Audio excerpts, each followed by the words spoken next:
Yo, my peoples, what's up? Welcome to the One Stop Co-op Shop. Jason here, and today I have a preview playthrough for Role Player Adventures Gulpax's Secret. Who is Gulpax? What do they want? What is their secret? I have no idea. What I do know is that Role Player Adventures is a 1-to-4 player, campaign-style, story-based game from Thunderworks Games, the maker of the original Role Player game. Role Player Adventures is a choose-your-own-adventure style game, but with plenty of opportunity for card play and dice manipulation. I think Role Player Adventures does the most to marry those two things. Give you your story-based adventure and lots of gamer buttons to push. I really enjoyed the base game. The expansion is much the same, but you are getting a whole new set of adventures. So if you wanted to go back into Role Player Adventures, you played through the campaign, maybe you played the campaign a couple of times and you can't wait for more, then Gulpax's Secret is here for you. And so whether you enjoyed the original adventure or you want to hop onto Role Player Adventures for the first time, they are now running a crowdfunding campaign. You can go check out the link for the crowdfunding campaign in the show notes below in this video. So for those who are interested in checking out the expansion, I will show a couple of the new mechanical wrinkles that have been introduced in a non-spoiler way. But after that, I will get into a full spoiler playthrough of the first adventure, which is called the Festival of Heroes. But before I do all that, let me tell you about the One Stop Co-op Shop. We are a gaming empire because we have video and audio, all sorts of ways in which you can interact with us and with the co-op and solo gaming worlds. We have our video, which is here on the YouTube channel and also on the YouTube stream channel. Please, if you haven't already, please give us a subscribe, like the videos, interact with us in the comments. We definitely welcome and appreciate your interactions. We have our podcast, which is twice per week. We cover deep gaming analysis with Peter and Mike, gaming designers. We have special topics. We are 350 episodes strong as I record this towards the end of 2022. So go ahead and check out the podcast if you're interested in that. Or if you just want to hang out with a really cool bunch of people in a Discord community, then come on in. We have the One Stop Co-op Shop Discord. Totally awesome place to talk about co-op and solo games. Check out the show notes for the link to the Discord. If you want to contribute to our Patreon, I really appreciate it. We have extra tiers, exclusive access to videos. But if you just want to hang out in our community, you are totally welcome to join our Discord as well. We are the One Stop Co-op Shop, your one stop for co-op and solo gaming goodness. For this playthrough, I'm going to assume that you are already familiar with Role Player Adventures. If you want to check out how the base game works, we have plenty of coverage in the One Stop Co-op Shop. Both Mike and Colin have covered plenty of the base game for you. So I'm just going to dive right into the expansion. If you are familiar with the base game, then this should look very, very familiar to you. You have your XP, your gold, campaign, mastery, your upgrades, all very familiar here in Gulpax's Secret. Let me show you very quickly a couple of changes mechanically in a non-spoiler way before I get into the spoiler-filled playthrough. First thing is resting. In the original game, you could play this and flip it, and it kind of went back and forth. It was a bit easy to rest in order to get your health and resources back. Here they want to make it a little bit more painful. So every time you rest, you are going to fill in one of these boxes over here. When you get to the end and you rest afterwards, then you're going to have to remove cards from your deck. So buyer beware. If you want to rest too often, then you're going to have to pay for it in cards. The other little goodie that you get is the profession titles. So the base game gave you your class, and then the Nephros Judging expansion gave you access to some backstory. Here you're going to have a profession. So during the first adventure, you will pick up a card.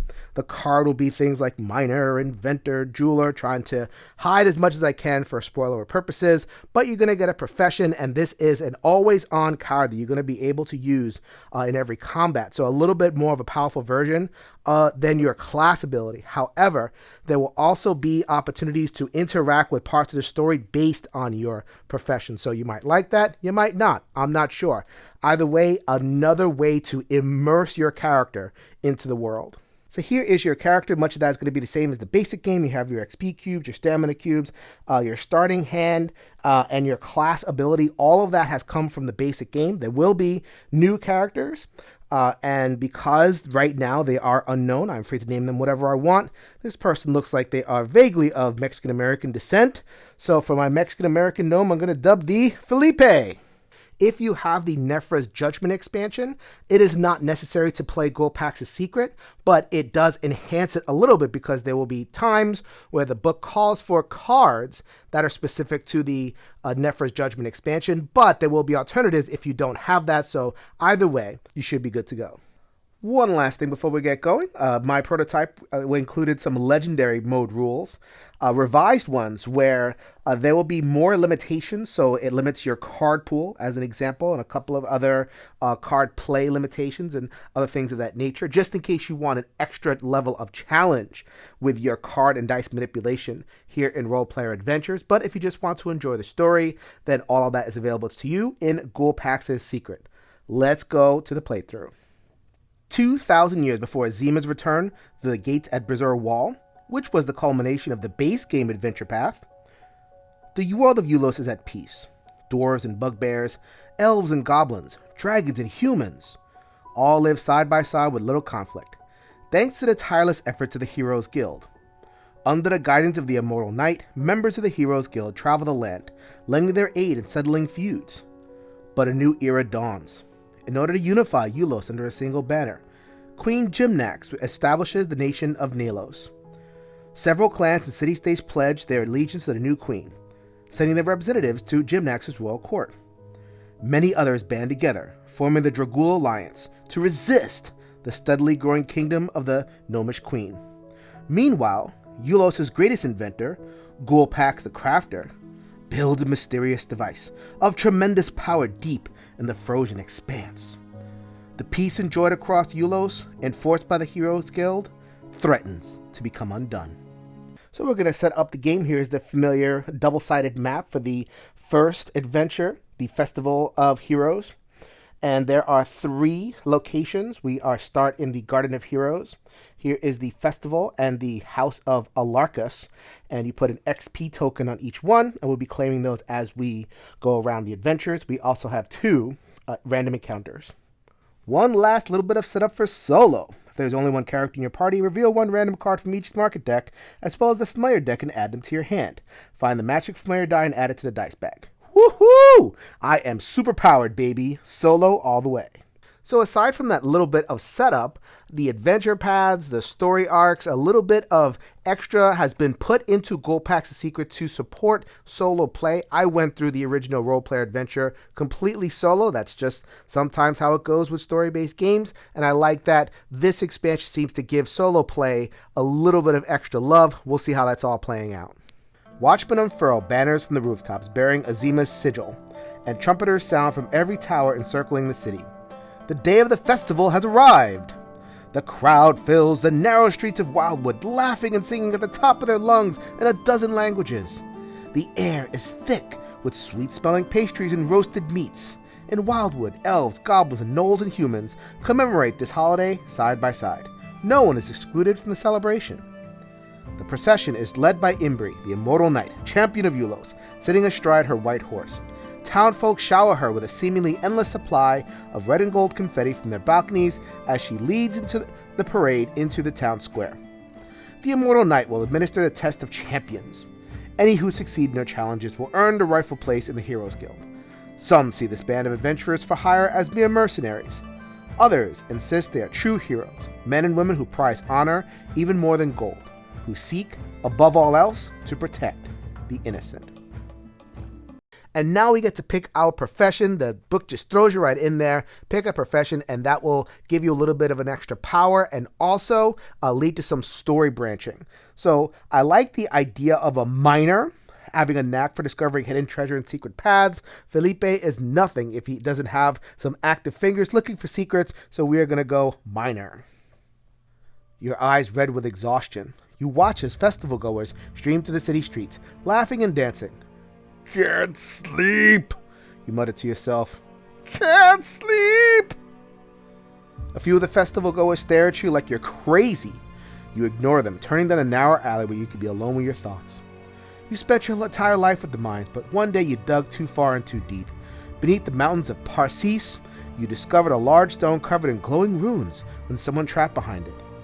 Pushing the stone aside, you discovered a frogkin woman with smooth white skin, her eyes as black as tar. She smiled at you, opening her mouth to unleash a swarm of locusts. Then she disappeared in a cloud of smoke. Ever since, you've been haunted by strange dreams, giant frogs chasing you through the streets of Wildwood, rusted constructs feasting on human flesh. And through it all, the pale frogkin always remains the source of your nightmares. The Heroes Guild has experienced battling all sorts of foes, demons, evil spirits, monsters. Perhaps they can help you put an end to this madness once and for all. And here is the rare card that I was instructed to take out. It is the minor card. So at the start of the adventure or after failing a combat skill check, ooh, look at that. So this could recharge every once in a while, but I'm going to get at least one charge. Draw a die, roll it, and place it on this card. I'm specifically instructed to place it on the 4. For this adventure, I took out a random die. Happens to be my class die, which is perfect. This gives me the chance to reduce a die on this card by 1 to increase the value of a die in the dice pool of the same color by 1. So I have 4 pips to play with, and this is an always on power that will be something that I can take advantage of along with my class skill, more and more power. You hear screams coming from the main boulevard. Racing towards their cries of distress, you discover a bloody trail of corpses. A beast claws its way swiftly through the crowd. Festival goers trample all over each other and attempt to escape. Wow, they really threw us in there right away. The immortal knight is thrown from her saddle when her horse rears, kicking its front legs wildly. Here you catch a better glimpse of the assailant as it slashes through the horse's flank. It's a werewolf, a creature whose existence you thought to be a myth. It barrels towards an old woman. If you move swiftly, you might be able to save her from the werewolf's wrath. We are doing a quickness check. This is a quickness check 1. We are going to try to fill these boxes over here. 1 black 6, 1 purple 1, and a half of 4. And I get to pull 4 dice from the bag. I just got this from the base game, so it's reiterating the same system, but a whole new adventure. So for this challenge, I'm only going to use 1 stamina for a black die. I have all these cards, and I have some cards that are really good for this challenge, so I'm going to try to get away with 1 die and see what happens.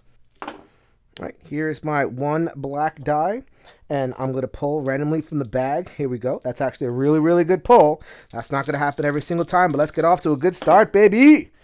Ooh, that's... I love it when I can't fill a single area with one of my rolled dice. All right, so let's get to work. First of all, we're going to play Sense Evil, which is not a rechargeable card. I will discard that, get that back at the adventure. Going to go ahead and flip this 3 into a 4, fill in that one right there. Next thing I'm going to do is going to play Cunning, another card that will come back to my hand. I can put any color die into a black or a blue slot. That's going to be this purple right there. Last thing I'm going to do is try to get that 1. Now I have a card limit of 4, so I got to be careful here. So let's go ahead and just re-roll, because that's the best that I can do right now. I love when I roll the same exact thing. So this character has a lot of cards that happen to be able to summon die for me that would perhaps fit the bill, but I only have 1 card play left. They're all recharge cards that would go into my spent pile. I'd have to rest to get them back, so I think the better part of Valor is to just take the L, see what happens. The werewolf sinks its claws into the woman's flesh, leaving a thick red gash through her chest. She screams in pain, but the immortal knight manages to intervene before the beast can deliver the final mortal wound. Huh, not much at all. As quickly as it appeared, the beast vanishes into the alley, while the immortal knight's steed thrashes about wildly. After kicking a path through the crowd, the horse runs off. Well, alright, that wasn't too bad. I get these cards back into my hand. None of them are in the spent pile. I also get to collect 1 XP for filling in this box. That is right there, along with my 7 gold. You see I have my profession filled out. Everything is filled out. I'm ready to get started. City guards dump out buckets of soapy water, washing the blood from the cobblestone streets. The wounded are gathered into ox carts. With the werewolf gone, the crowds gradually return, and festivities resume almost as if nothing ever happened. This can't possibly go well. Sounds like the beginning of every horror movie from the 80s ever. Candidates from the Heroes Guild have gathered at the town center to compete in a test of champions. Though a few are seasoned warriors, most are ordinary civilians, farmers, merchants, artisans, seeking a life adventure. Ordinarily, each of you would undergo a series of challenges to test your strength and courage, but these are not ordinary times, says the Immortal Knight. Tensions between the Dragul rebels and the new Queen of Nalos are growing, and now a monster is on the loose in Wildwood, so I'll make this simple. Whoever tracks down the werewolves by day's end will be welcome to join the guild. I can't guarantee your safety. The would-be heroes quickly split off into teams. But not Felipe. Felipe is a solo act, and we are going to head off on our own. Felipe glances around. Most of the teams have formed naturally among old acquaintances and friends. The Immortal Knight frowns when she sees you. I admire your courage, but facing this challenge alone puts you at a disadvantage. She considers this for a moment and then draws her blade from its sheath. Here, borrow my sword. Some of the other contenders gasp, amazed that the knight would part with the immortal blade so easily. So here is rare card 24, the Immortal Blade. If you remember Roleplayer Adventures and your path went through this particular area, you will recognize this card. It is from the original game. So the game happened 2,500 years in the future, at least the base game. Here you're in the past, but you're using the same artifact. As a Lord Nut, I think that's pretty cool. Ah, but there are others still looking for a group to join, the knight says, pointing to a halfling and a gnoll. Either would make a fine companion. The halfling carries a half-dozen smoke bombs on his leather belt. He wears a black cloak and hides in the shadows of a tree. My kind of guy. The gnoll is the tallest of the contestants. He sharpens his blade against one of the statues, carving thick grooves into the marble. Both stand apart from the crowd. Last game I played, I was pretty prejudiced against the Dragul. Let's keep that going. Team up with the halfling. The name is Polgor, Halfling says, extending his hand.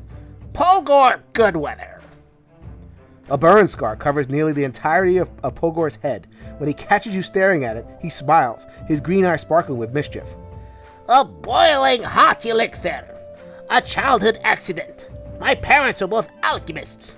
But maybe I should start telling my people my head was scorched by dragon breath. It'd make for a better story. The gnoll snarls at you as he moves in to join another group. Polgor leans over and whispers, That's Awuk. He took the test of champions last year. I heard he ate one of the competitors. I mean, it's probably just a rumor. The Immortal Knight nods approvingly once the teams have been formed. A number of witnesses to the werewolf attack have gathered at the festival. Each of you will be provided with a free ticket. Perhaps someone there knows where the creature went. If you want to interview the wounded, they've been gathered at the house of Alarcus. The elvish nobles have set up an infirmary in their guard hall. And so as you can see, the professions play into the game almost immediately. If I had the gambler profession, then I could read another bit of story, but I don't, so I'm going to uncover the cards. So the first card here is Polgor. Polgor is an ally. Allies are in the base game.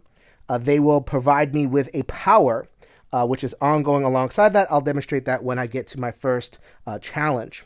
So then I also have a title, Polgor's Comrade, that will last me through the entire adventure or until I decide to betray poor Polgor. We'll see about that. And I have a golden ticket. But for some reason, playing a ticket cost me 1 stamina. I'm not really sure. It's just a ticket. Why does it cost me a whole stamina? I don't like that, but I have a ticket. So now I have the choice to leave the area. I am done with A unless I decide to use an item at letter A. And I am terrible when it comes to this stuff. I love using my items, even though it costs me a stamina. So let me go ahead and add a fatigue and check out 138. You wave your festival ticket in the air. I didn't know I was going to just do that, but there you go. To your surprise, a woman approaches you, eager to buy it. She's accompanied by her young son. I'll give you a few gold. Only yesterday, you could buy a ticket for less than half that amount, but now they're sold out. If you don't plan on using it, you may as well sell it to me. Her son stares up at you with wide, pleading eyes. But if tickets have sold out and you give this one away, you won't be able to do anything at the festival. Oh man, am I going to be noble? I think I'm going to do the noble thing. I'm going to sell the ticket. I'm going to assume that this lady is eventually going to be the queen herself. And so that's the kind of thing that happens in role-play adventures. So why not? I will have some short-term pain and hopefully get some long-term gain. Thank you, the woman says. She accepts the ticket gratefully, and her son quickly hugs you before hiding behind his mother's skirt. For a moment, you feel a twinge of regret. Who knows what excitement you'll miss out on the festival? Still, your ticket was a gift from Queen Gimnax. You are certain she would approve of your generosity. Return Discovery Card 38 and gain 3 gold. Let's see if that comes in handy later. Bye-bye, ticket. So now I have a choice. I can head over to the festival or go to where the wounded are at the House of Alarcus. The game specifically told me that I can't do anything at the festival, and you listen when the game does something. Oh, by the way, I should have taken that XP token. Let's go ahead and take that now. Let's go ahead and head over to the House of Alarcus, but before we do that, we have an encounter. Encounter number 1. A goblin pushes his way through the festival crowd, slamming you as he races past. Several other goblins pursue him through the streets, shouting, "Thief!" You join the chase and manage to grab the culprit, knocking him into a stack of wooden crates filled with overripe fruit. When the other goblins catch up to him, they insist on cutting the thief's face with a ceremonial knife. "I will be branded a criminal. No one will do business with him. He will become an outcast among our people." The Immortal Knight pushes away through the crowd. "I understand those are your traditions, but that is not the law." Surprisingly, the Goblin Thief comes to the defense of the accusers. "I'd rather be scarred than die in the Queen's prison." Pulgar raises an eyebrow. That sounds like the thief wants to be punished. I don't see a problem. The Immortal Knight shakes her head. "The problem is that it's against the law. If you join the Heroes Guild, you'll find yourself forced to make difficult decisions. What do you think we should do?" All of us short people have to stick together, and I think it's a good idea to respect local traditions. Lady, if you're going to unite the realm, then you're going to have to work with people. You can't just impose your law upon the land. We call that colonialism, and you know I don't like that. You attempt to convince the Immortal Knight that the cultural practices of the goblins deserve to be respected. This is a charisma check, which is constitution and charisma. Let's go ahead and spend 1 constitution. If I need to, I have plenty of ways to get a purple die. Also, there's a modifier, palace. To play an armor card, you must move 1 stamina from one of your attribute rows to your fatigue box. So apparently, if I play an armor card, the Immortal Knight would say, "You're going to have to undress a little bit." I don't know. That doesn't make any sense. All right, so here's my 1 green die, and I have my other die right there. Let's go ahead and give that a shake. And I have filled nothing. Wait a minute, I did a little bit better than that. I could at least play that. I can also play my Jewel Dagger, which is a card that I have to put in my spent pile, but I think it is worth it to tick this down to 2 and get that right there. And so I have no resources to be able to move that 6 over or to put another dice on 4. I might have wanted to spend 3 more stamina to get 2 green die because I know my hand is extremely weak in green, the weakest that I have. But I trusted in luck, and Lady Luck abandoned me. So what I'm going to do is I'm going to play this. This is go to my spent pile, roll a die, return stamina from 1 player fatigue box to the supply. So it's a heal. And I like being able to keep myself fresh, and that is going to return all 3 of my stamina back to me. And also get myself 1 XP, but I did fail the challenge. Though it all seems to make sense in your head, the jumble of words that pour out from your mouth only add confusion to a tense situation. "So, you think the goblins should be allowed to break the law? Because they're goblins?" The Immortal Knight asks, her brow furrowing and her eyes narrowing in concentration as she attempts to make sense of your argument. "That doesn't sound right. No one is above the Queen's law." The Immortal Knight places the thief under arrest. The goblin merchants seem disappointed, but they accept her decision. Not too bad. Let's go ahead to arrive at the House of Alarcus and get that XP. A dour-looking elf in a red silk robe leads you to the Grand Hall. Enormous golden-framed portraits of the elven High Lords through the ages stare down at you from the purple walls. Dozens of ornate beds have been dragged out onto the tiled floors, occupied by those injured in a werewolf attack. They bleed on the silk sheets and pillows as healers frantically make their way from patient to patient, finding their wounds. The healers belong to the Erlathian Order. In recognition of their work, Queen Gimnax recently paid to have monasteries built for the healers throughout her kingdom. They treat the wounded, but perhaps more importantly, they devote themselves to research in the hope of curing diseases and preventing their spread. A member of the order hands you a bottle. She seems to have mistaken you for one of their own. Only as a last resort, she shouts, before hurrying over to another patient on the other side of the room. I thought it was going to be a healing potion, but it's poison. What in the world are they handing me a vial of poison for? That don't make no sense. Polgar uncorks the bottle of poison, sniffing it. But before he can stop him, he takes a swig. What? What are you doing? I've had worse. As your eyes widen with alarming smiles. Relax! My parents are both alchemists. I've built up an immunity to most poison by the time I was 6. As you wander around the infirmary, Polgar lets out a low whistle. There's something strange about these patients. Haven't you noticed it? You glance around the room, trying to figure out what Polgar is talking about. Alright, I'm actually going to go whole hog over here. I'm going to go ahead and take 2 white dice, and I'm going to take the 3 in order to get a green, because white and green are the weakest of my cards over here. Got plenty for black and purple, but I am not getting lucky there. Alright, so here's my 4 die. 3 that I paid for, 1 black that I pulled from the bag. Let's see what I get. Okay, oh, hoo-hoo. Alright, finally, some hopeful signs. I got a 2 on the roll, and I just have to fill that last section.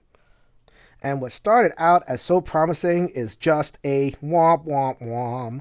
I mean, look at my hand. I got enough for black, black, black. I can manipulate the heck out of black. So 1 and 3s, I can get stuff in there. That is a 5. That's not going to help me. I fail again. But at the very least, I get 2 experience because I was able to fill those 2.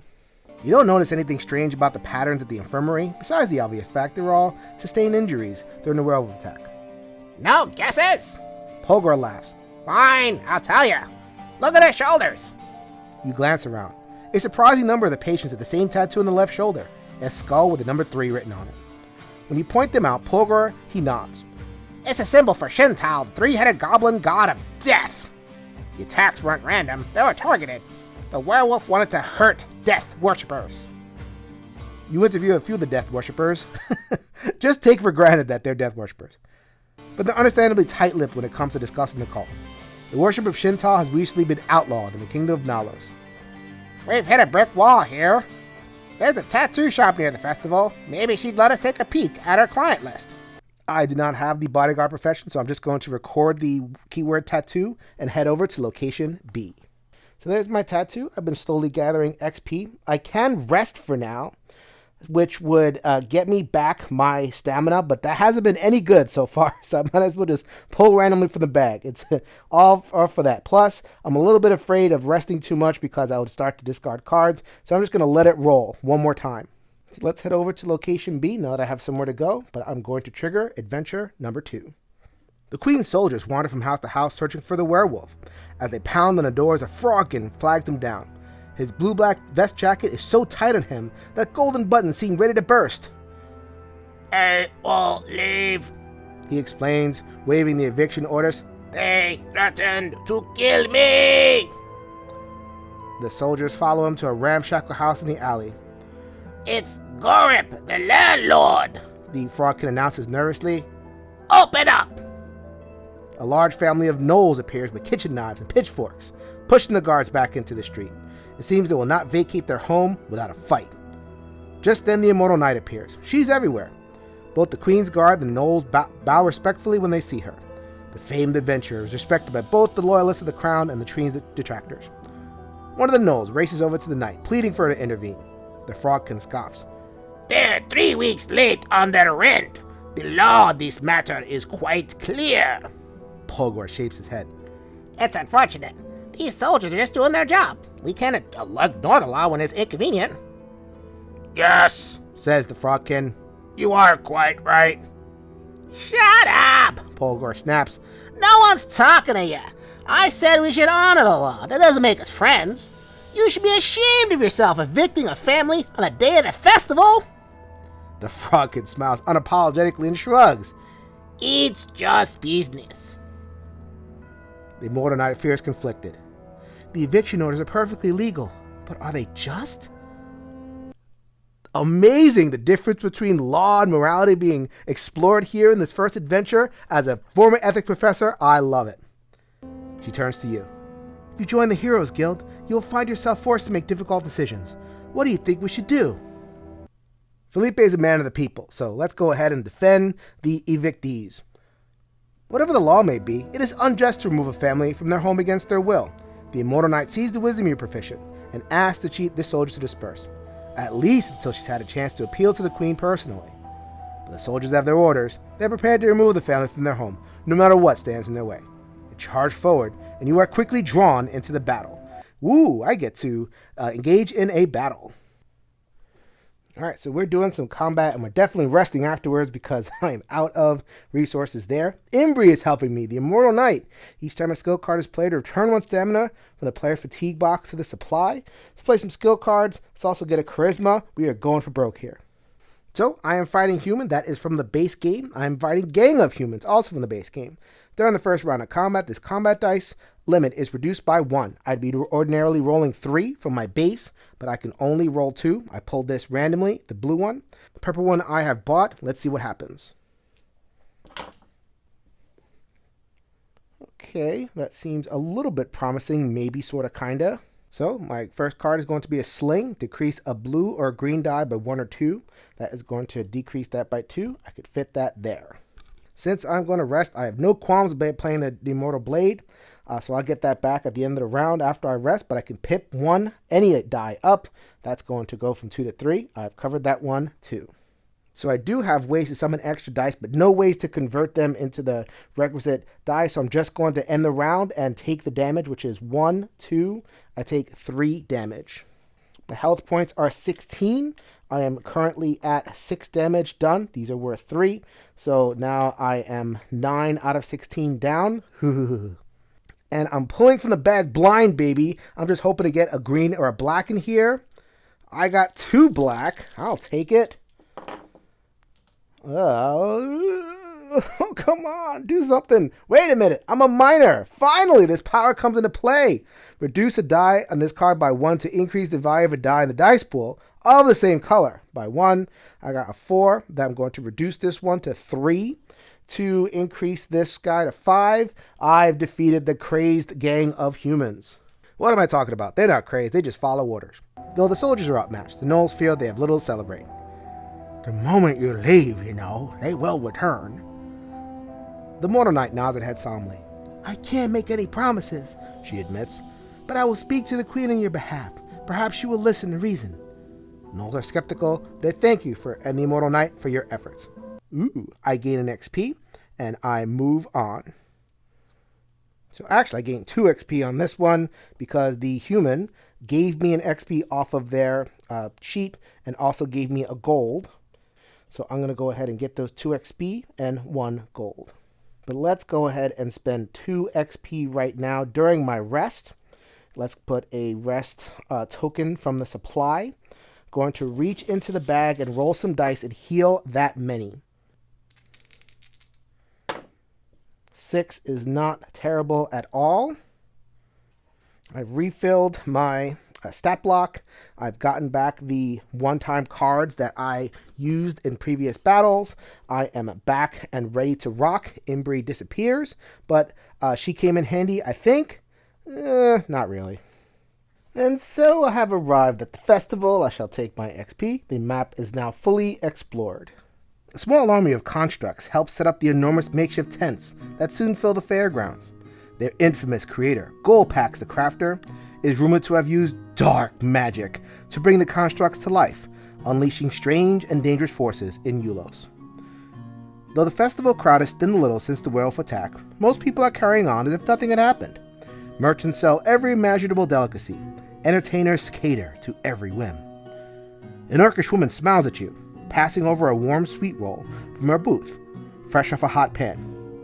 Please, help yourself. Compliments of Queen Gymnax. She's paying for it all. The food, the decorations. Oh! The woman's voice trails off when you notice a blood-red sash on her arm. She quickly hides it under her sleeve.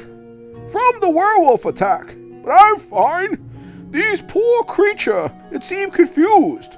They're not gonna kill it, are they?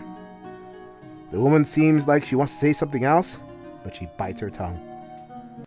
Hey, check that out. I'm told to get card 136, and it is a delicious sweet roll. Maybe I could put poison in the sweet roll. Man, that would be amazing. Polgor leans over, whispering conspiratorially. She's hiding something. Maybe you can put her mind at ease. Bend the truth a little, if you have to. Once again, hitting me in areas where I'm not that great. Gonna go ahead and take one int, which is a blue die. Here is that blue die, and I have 3 more. I got a black in there. Nothing that matches up with what I got, but I'll do the best that I can. All right, first of all, I had a feeling I was going to use this sling. Going to decrease my blue die by 2, which gets me that one. Going to use Cunning, yet again a card that I discard and do not spend it. So that is a wild, can go any can go into a blue or a black slot. This is a blue slot, and that's going to go here. Now I just have to get this red 2 into that purple. What do I got? The answer is nothing. So I'm going to use Banish to get 2 purple. That's why I didn't pay for those purple, because I have that Banish. Come on, 2. Not a 2. Now, I really don't want to do this, but I want that XP. So I'm going to use my bonus play token. I haven't used it yet. I'm going to use it now, and I get it back when I rest. So I'm going to use 2 powers, which I have to spend to adjust one of these die, the 4. I get to 1 each to pip them down to 2. Finally, I passed the skill check. Hallelujah. That nets me 2 more XP. When you assure the woman that your goal is to capture the werewolf unharmed, she nods approvingly. So you see, madam, it would be better if we were the first to find the beast. If one of the other teams finds it first, who knows what could happen? Yata swore me to secrecy, she explains. But I didn't realize he was going to hurt anyone. She's been keeping her son locked away, said he was cursed. Now I know what she meant. I saw her a few minutes ago. She was going to the Elven Palace. Thank you, Polgor says with a gracious bow. You've been most helpful. We should head to the House of Alarcus. It sounds like a promising place to begin our search. So the game instruction told me to make a market out of the top 3 cards of the armor, skill, and weapon deck respectively. And I can buy them at -1 cost. So I have 10 coins thanks to my exploit selling that ticket. So I'm going to get rid of Subvert, and I'm going to buy 2 cards, which are amazing because they do not spend when I play them. Runic Crown, which allows me to manipulate blue, and Ancestral Blade, which also allows me to manipulate blue, a weak color for me. So let me go ahead and add those to my hand. And so now I get a little bit of board change because I'm adding an event to the House of Alarcus, which gives me a different path down there. Let's go ahead. I am not going to be encumbered by any encounters. Let's go and see what is at the event. As you pass through the Mayship Infirmary, you notice a gnoll arguing one of the Elvish nobles. It's Awuk, one of your competitors in the Contest of Champions. She's a tyrant, Awuk snarls. The Mad Queen won't rest until every last tribe and city-state is under her rule. Polgor grips the hilt of his sword, his eyes burning with fury. Awuk's statement against the monarch is treasonous, and your halfling companion seems ready to defend the queen's honor. It is my companion, so let's go ahead and rumble. Enough! Polgor shouts. He tosses one of his smoke bombs to the ground and charges forward. The gnoll begins coughing violently as he is subsumed in a dark cloud. You hear the clash of swords. By the time the smoke clears, Awuk is lying on the ground, bloody and bruised. When your halfling companion again charges at him with a sword, the gnoll breaks into a run, exiting through the palace doors. Polgor shakes his head. Queen Gimnox, a blessing from the gods! She's done more for the people of Eulos than any ruler since the age of Azima! Anyone who curses her name deserves a pummeling, as far as I'm concerned. Hey, I'm making friends and enemies already. +1 for Queen Gimnax's faction, and -1 for the Dragul faction. An elvish noble approaches. Thank you for getting rid of that gnoll, he says. He's been disturbing the patients all afternoon. When you mention that you are looking for a human woman named Aarta, the elf's eyes lit up with recognition. She was here just moments ago, he admits. She's not part of the Erlathian Order, but she insisted on treating the wounded.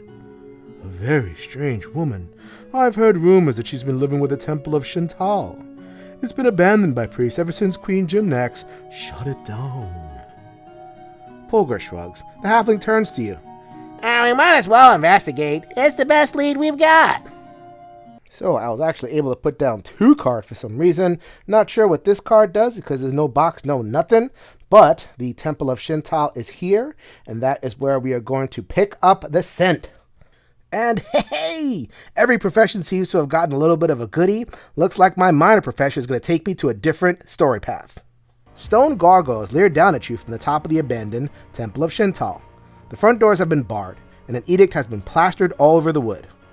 Temples dedicated to the Dragul gods and all the false gods of destruction and disorder, closed by the order of the Queen. Fortunately, your time in the mines let you spot a set of weak shoring stones. With a little effort, you manage to break through the wall, finding your way into one of the temple chambers. Add 1 cube to your strength score. Don't mind if I do. Whenever the book tells me I can exceed my normal limit because I'm hale and hearty. Though the icons are smaller, there are many other statues here besides the altar of Shintal. To your horror, you realize that one of them is of the frogkin woman you released from the mines. Whoa! You glance at the inscription at the statue's base. It reads, Yalaka, frogkin goddess of nightmares. Zoinks! It seems you have released no ordinary spirit or demon, but a god of chaos and disorder. Your heart sinks. How could you possibly hope to rid yourself of a creature of such overwhelming power?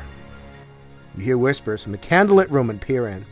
A man kneels on the floor by Shintal's statue, his wrists and ankles bound tightly with rope. A human woman sits on a countertop nearby, grinding herbs with a mortar and pestle. She sprinkles the spices over a sludgy liquid in a small tin cup. When she sees you, she stands up, nearly spilling the foul-smelling concoction onto the floor. Hey, check that out. I do have the keyword tattoo. You notice a tattoo on the woman's left shoulder, a skull with the numeral 3 written over it, the symbol of Shintal, goblin god of death. Polgar stares at it curiously. Aha! Here is our death worshipper. We've gone to a great deal of trouble to track you down. We've sought refuge here in the temple. It's only fitting that I wear the sigil. My son may resent me for keeping him restrained, but we'll be safe here. He doesn't understand. It's for his own protection. Polgar smiles grimly and shakes his head. That's why the wolf targeted death worshippers. The beast was confused. It thought it was lashing out at its own mother, who keeps him prisoner. Please stand back. The woman warns as Polgar moves towards the chained man. You'll only make him angry. As if on cue, the man begins to transform. Brown hair sprouts from every pore on his skin. As his muscles bulge, the ropes tighten until they finally snap. His jaw stretches out painfully, and his teeth make a popping sound as they crack, one by one, quickly replaced by fangs sharp as daggers. He snarls, lunging forward to attack. So I do not have bonus play, at least now. My combat dice limit is 3, so we're going to go red, black, and white. The spares that I got. I have a feeling this is the culminating encounter of the adventure, so we're going to go for broke, baby. Here we go. Bam. Did I get something? No, I can't believe it. All right, so first of all, we're going to use some Sense Evil. I don't have to spend that one. So that is going to flip this die, and that is going to cover this 2. It's going to try to cover the most damaging of the wound generators. Second thing we're going to do is we're going to use Cunning to put any die into a black or a blue slot. That's going to go right there. And then we're going to spend a card using Malicious to put any into a 3 spot right there. So right now I will be taking 1, 2, 3, 4, 6 damage, which would leave me with 2 health to spare, which we're not going to do, or at least try to avoid. We're going to go ahead and waste one of our familiars. Not waste, summon Scorch Phoenix. Kaka! Let's see if I can get a 5 or close to it. Yeah, there we go. Finally, something comes my way. I get to cover that. So that's still going to be pretty painful. It's 1, 2, 3, 4, 5 as I turn to the next round of combat. So right now I have 7 damage to my name. I'm going to increase that to 12. I only have 4 more to spare because I have 16 health. And I am going to try to go for broken this one because I know I'm going to rest. I have a feeling this is the last combat of the adventure.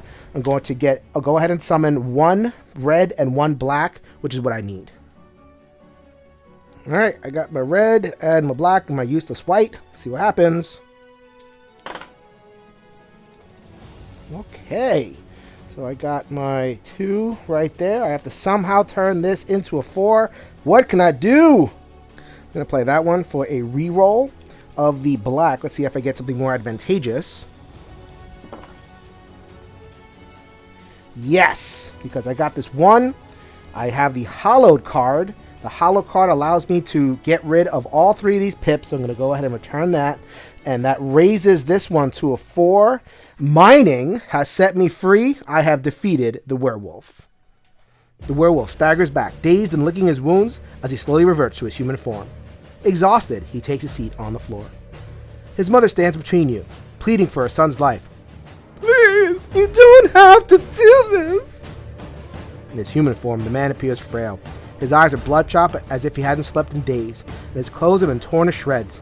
He stares up at you, despondently. You can't arrest him, says Pulgor. It's too big a risk. If he bites either one of us, the infection will spread. We have to end this. Here and now! We'll leave town, the mother insists, and go somewhere far away. If we live in the mountains, far away from town, I'll take care of him. Please, I promise you, I won't let it hurt anyone. I'll keep him in chains if I have to. You will never see us again. Pulgor carefully places the bottle of poison on its side, rolling it across the floor. It's nearly painless. Your death will be mercifully quick. Wait! The mother cries out, but her son has already taken a deep sip. She claws at him, attempting to rip the poison from his hands, but he pushes her back. As the poison takes hold, he erupts into a violent fit of coughs.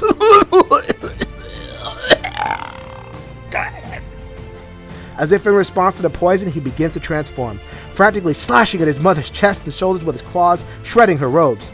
Terrified, the woman runs off, disappearing into the darkness as her son slumps to the floor. Before he dies, the beast again reverts back to his human form. Now the chamber is empty. You take the time to study your surroundings. An enormous bronze idol of Shintao towers over you. The 3-headed god of death holds an enormous golden bowl in his hands.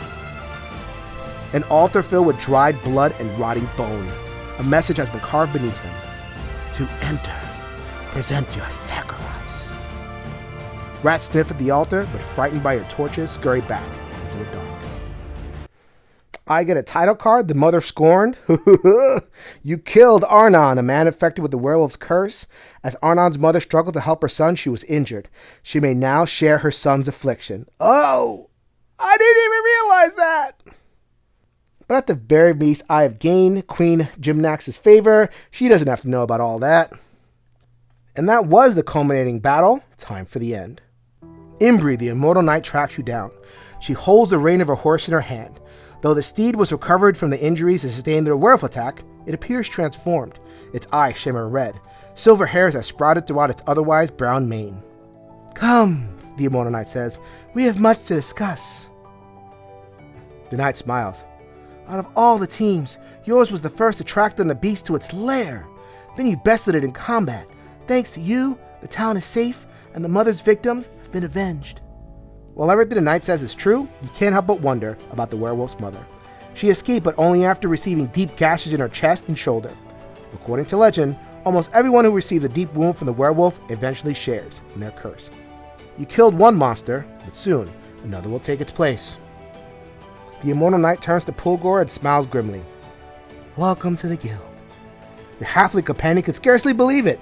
At first it seems he might hug the immortal knight, but she offers him a warning look that freezes him in his tracks. Instead, he takes her hand, shaking it vigorously. You won't regret this! I regret it already, she admits, but then she smiles and shakes her head. It's good to have such eager recruits. I fear there are dark times ahead. We should seek joy in whatever moments we can. The halfling turns to you. This is where we part ways, I'm afraid. I must return to Jolev. My family will be eager to hear what happened. When we next meet, it will be as comrades-at-arms, fellow members of the guild. That, he takes his leave.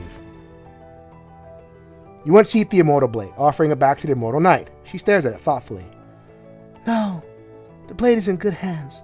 One day, when the time is right, it will find its way back to me. It always does. The immortal knight's expression turns grim. I'm afraid you've joined a guild at a precarious time. Tensions are rising between Queen Gimnax and those who have chosen to reject her rule. Though we honor the Queen's law, the guild is not political. Till now, we've been careful not to choose sides. Too bad, lady. I chose a side. I had my own reservations about the coming conflict, she admits. The Dragul Alliance demands independence from the crown. The Queen has offered them seats in the council. Yet her decision to close down any temples worshipping Dragul gods has only served to inflame the conflict. She smiles weakly. I'm sorry to burden you with this. The prospect of war has weighed heavily in my mind. We should not let your achievements today be overshadowed by such grim news. You're a hero now. The entire kingdom of Nalos will learn of your efforts today. For better or worse, your name will be known throughout the land. Known throughout the land? That sounds like the famous card to me. Sweet. Queen Gimnax has requested our aid. I'm ascending to help her cleanse the catacombs of an undead priestess who gathers there. If you fail, it's only a matter of time before the undead outnumber the living in the streets of Sebek. Imbri steadies her steed. Meanwhile, I will track down the werewolf's mother. I am not convinced she is innocent in this plot. Without another word, Imbri departs. As the newest member of the Heroes Guild, you carry yourself with a degree of pride and a new purpose as you make your way towards Sebek to help Queen Gimnax secure her capital for Nalos. The undead hordes await. So I went about through a third of the book. There's plenty to explore. You can make different alliances, pick different professions, go down all sorts of different paths. That is what awaits you in Gulpax's Secret. It was my pleasure to bring you the first chapter of 7. So if you are interested in Role Player Adventures, Gulpax's Secret expansion, or the entire series, go ahead and check the link below for the crowdfunding link. It should be live or soon to be live as I post this recording. This is Jason with the One Stop Co-op Shop, reminding you that we will see you at the next stop.